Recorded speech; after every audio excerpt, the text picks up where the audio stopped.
Bitcoin just hit an all-time high again.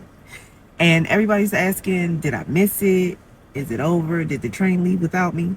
And the truth is, we're still early. So let me show you. My name's Tosika. Welcome to the Orange Rabbit Hole.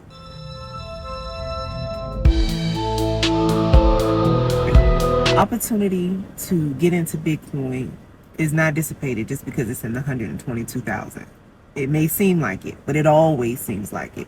Every cycle, which is every 4 years, Bitcoin hits all new highs and it becomes the new floor. And every time the cycle happens, euphoria is it's too late.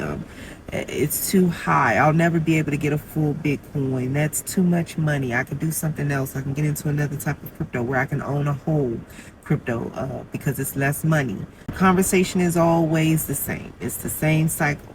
But the all-time high also proves that the world is waking up to Bitcoin. Every 4 cycle, more people understand its value. More people understand the importance it's going to be.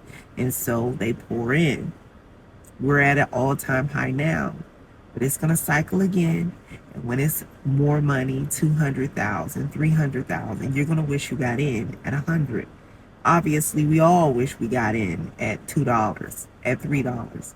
But the best day to get Bitcoin, if it wasn't then, is now. We're just beginning to get institutions and governments to buy in. More huge companies are buying in, and we're talking about the billions. Now, people wouldn't be pouring in billions of dollars, or businesses nor governments would be pouring in billions of dollars if we were too late. We're not too late. The world in which you're watching me right now. So it would make sense that anything that is digitized compared to the analog version. Then the next question is, well, if it's currency, how can it be currency when it's worth so much? And why wouldn't I just buy gold if we're worried about the dollar inflating? And I could just buy gold. I could buy silver. And you could. There's nothing wrong with those assets. Those assets have been around. I think silver's been around 9,000 years and gold has been around 4,000 years used as currency. But Bitcoin is the newest asset, and it is a software. It is a discovery of software that we can use in the digital world, which is the world we actually live in on every day of its predecessor. It's always much bigger and efficient. Amazon compared to Walmart, or Netflix compared to Blockbuster, or any digitized version of the analog is far superior and faster and efficient, and bottom line worth a lot more than its analog version. And right now, Bitcoin is not even at the level of its analog version, which is gold. Gold is what, a $22 trillion market cap. Bitcoin is still only at 2.5 or a little over $1 trillion market cap. We have a long way to go before we even catch gold, let alone pass it. And Bitcoin most likely will surpass it. There's never been a digitized version of an analog piece of invention that it hasn't surpassed it by a lot. Compare email to traditional mail. Anything you can come up with. Anything. So if Bitcoin considered digital gold, then it has all the capabilities of the analog gold, all the important monetary capabilities of analog gold. Digital gold, Bitcoin, is portable. Gold isn't portable.